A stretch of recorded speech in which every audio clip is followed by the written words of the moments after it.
Hay revelaciones de los santos que cuando se leen con prudencia y dentro de la doctrina de la Iglesia, pueden estremecer profundamente nuestra conciencia. Una de ellas está vinculada a Santa Francisca Romana, una de las grandes místicas del siglo XV, esposa, madre, viuda, fundadora y mujer entregada por completo al servicio de los pobres. Murió en Roma el 9 de marzo del año 1440 y su fama de santidad fue tan grande que durante 3 días multitud de personas acudieron para despedirse de aquella mujer a la que llamaban la Santa de Roma. Pero junto a su extraordinaria caridad, la tradición espiritual nos ha transmitido otro aspecto mucho más sobrecogedor de su vida, sus experiencias místicas relacionadas con las realidades del más allá. A Santa Francisca se atribuyen visiones del purgatorio que posteriormente fueron recogidas por autores espirituales. En ellas aparece una afirmación particularmente severa. Por un solo pecado mortal ya perdonado en cuanto a la culpa, podía corresponder como término medio una expiación equivalente a 7 años de purgatorio. El padre François Xavier Chopin lo recoge de manera explícita en su conocida obra sobre el purgatorio, atribuyendo esta enseñanza a Santa Francisca Romana. Y aquí debemos detenernos, porque resulta fácil interpretar mal estas palabras. No estamos hablando del pecado mortal que permanece sin arrepentimiento hasta la muerte. Quien muere deliberadamente y voluntariamente separado de Dios por un pecado mortal no entra en el purgatorio para purificarlo. La visión atribuida a Santa Francisca se refiere precisamente al pecado mortal perdonado, es decir, a aquella persona que se arrepintió, recibió el perdón de Dios y recuperó la gracia, pero que todavía no había reparado plenamente las consecuencias de aquel pecado. Esta distinción no procede de una revelación privada, es doctrina católica. El catecismo enseña que el pecado posee una doble consecuencia. El pecado grave rompe nuestra comunión con Dios y comporta lo que la Iglesia denomina pena eterna. Pero una vez perdonada la culpa y restaurada la amistad con Dios, puede permanecer una pena temporal que necesita purificación.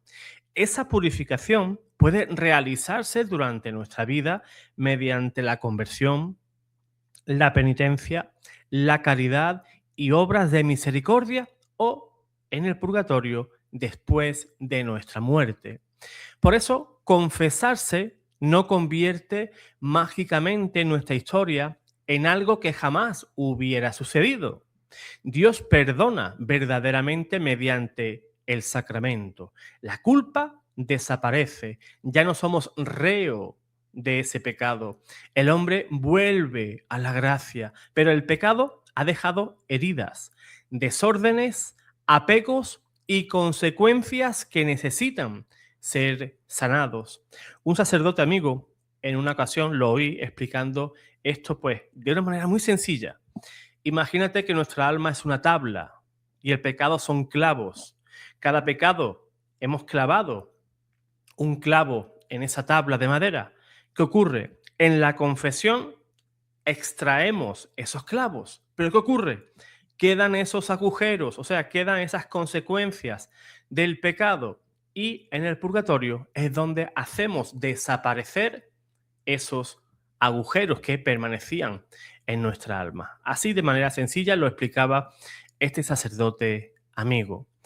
Pero bien, pensemos también en algo sencillo. Una persona dominada por la ira destruye injustamente la reputación de otra.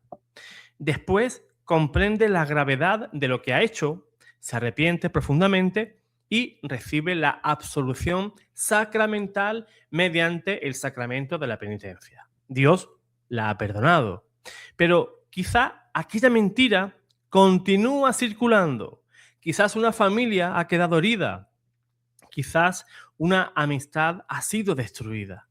El perdón de Dios es pleno, pero sigue existiendo una necesidad de reparación y también de purificación.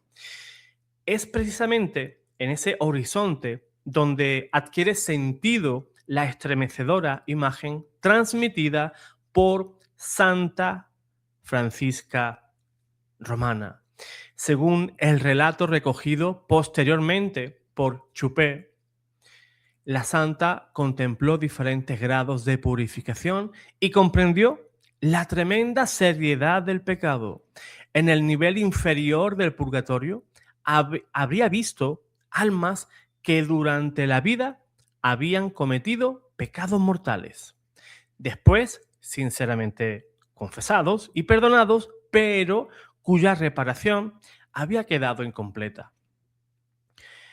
La tradición que recoge esta visión habla entonces de aquellos 7 años de expiación por cada pecado mortal perdonado. Pero hay un detalle fundamental que muchas veces se omite cuando esta revelación circula por Internet. Ni siquiera dentro del propio relato, esos 7 años deben entenderse como una tarifa matemática establecida por Dios. No significa que podamos tomar una calculadora y decir, tuve 5 pecados mortales, 5 por 7 son 35 años de purgatorio. Eso sería deformar completamente la enseñanza. Las penas no serían iguales porque tampoco lo son los pecados, las circunstancias, la responsabilidad de cada persona, las gracias recibidas, el arrepentimiento de corazón, la reparación realizada, ni la transformación interior alcanzada antes de morir. La tradición que transmite esta visión habla expresamente de una medida media y reconoce que la gravedad y naturaleza de las culpas hacen variar la purificación. Entonces, ¿qué quiso mostrar aquella experiencia? Algo mucho más importante que una cifra, que el pecado cuesta, tiene un precio a pagar.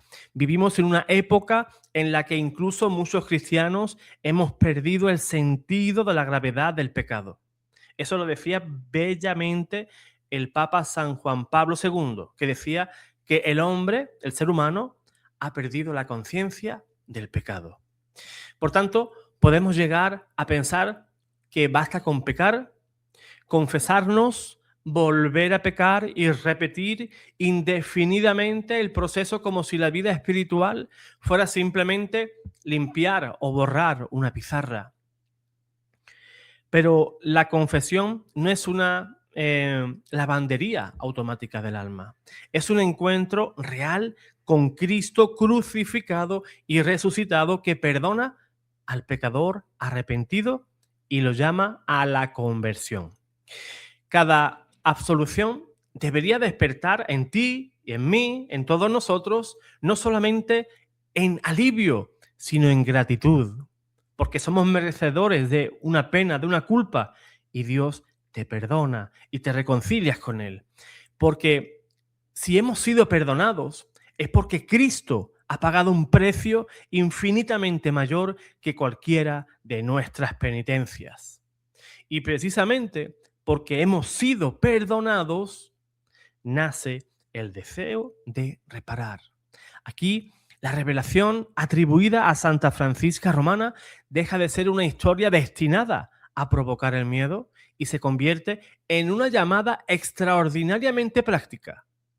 Hagamos nuestro purgatorio aquí.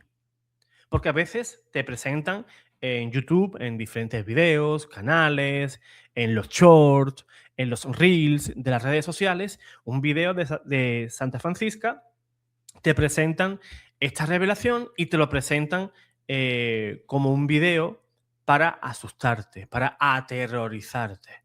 Y eso no es sano. Esos videos o esas enseñanzas o revelaciones nos tienen que llevar a ti y a mí a la conversión, no al miedo. Por tanto, no esperando el sufrimiento, por el sufrimiento, si hacemos el purgatorio nuestro aquí, sino aceptando con amor las pequeñas cruces que tú y yo tenemos en cada jornada. Ese vecino molesto, tu jefe, tu mujer, tus hijos, cualquier quehacer diario, lo podemos aceptar con amor, aceptar esas cruces y ofrecerlas al Señor.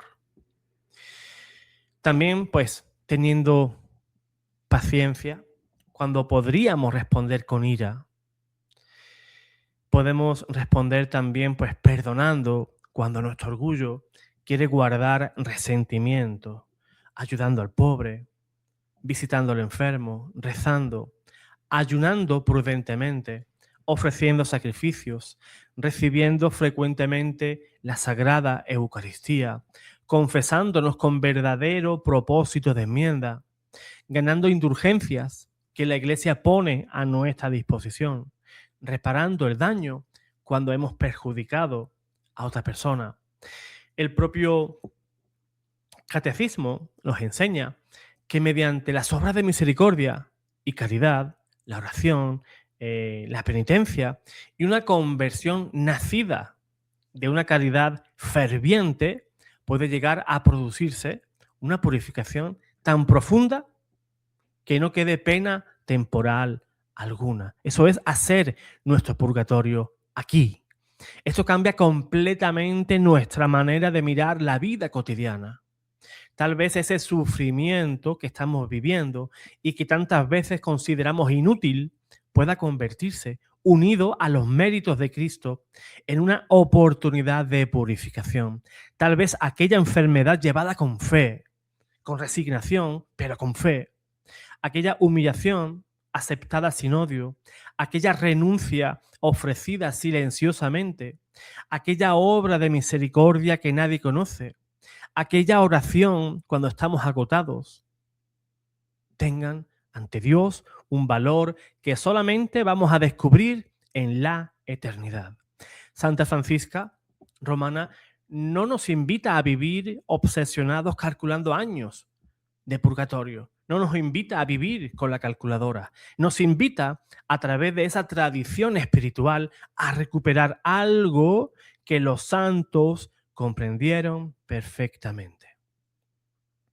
La santidad de Dios es infinitamente seria y su misericordia es infinitamente grande.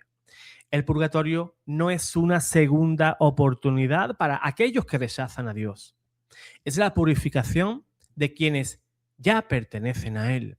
El catecismo lo expresa con enorme esperanza y dice lo siguiente: quienes mueren en la gracia y amistad de Dios, pero todavía necesitan ser purificados, ¿tienen asegurada su salvación eterna? Esa purificación los prepara para entrar plenamente en la alegría del cielo. Por eso, las almas del purgatorio no son almas abandonadas, son almas salvadas, aman a Dios y saben que llegarán a contemplarlo. Precisamente por eso su deseo de Él, de Cristo, constituye una purificación tan profunda. Y quizá aquí se encuentre la enseñanza más hermosa de aquella terrible cifra de 7 años. No preguntarnos cuántos años de purgatorio me corresponderán, sino preguntarnos algo mucho más importante. ¿Qué puedo purificar hoy? ¿Qué pecado puedo abandonar definitivamente? ¿A quién debo pedir perdón? ¿Qué daño debo reparar? ¿Qué apego tengo que entregar a Dios? ¿Qué sacrificio puedo ofrecer? ¿Por qué alma del purgatorio puedo mandar celebrar una misa? Porque todavía estamos a tiempo, vivimos en el tiempo. Mientras vivimos podemos amar, reparar, ofrecer, convertirnos. Podemos acudir al sacramento de la reconciliación, podemos crecer en caridad, podemos ganar indulgencias, podemos ofrecer nuestras cruces y sobre todo podemos unirlas al sacrificio infinito de nuestro Señor Jesucristo. La afirmación de Santa Francisca sobre los 7 años no es un dogma, ni es tampoco una medida cronológica definida por la Iglesia. Pertenece al ámbito de las revelaciones privadas y debe recibirse precisamente como enseña el catecismo. No añade nada a la revelación definitiva de Cristo, pero puede servirnos como una llamada que nos ayude a vivir con mayor profundidad el Evangelio. Y si aquella visión consigue que nosotros hoy hagamos una confesión que llevamos meses aplazando, que reparemos una injusticia, que perdonemos una ofensa, que ofrezcamos una misa por nuestros difuntos o que abandonemos definitivamente un pecado grave, entonces habremos comprendido lo esencial. No sabemos cuánto dura el purgatorio, pero sí sabemos algo mucho más importante. Hoy todavía podemos comenzar nuestra purificación camino al cielo.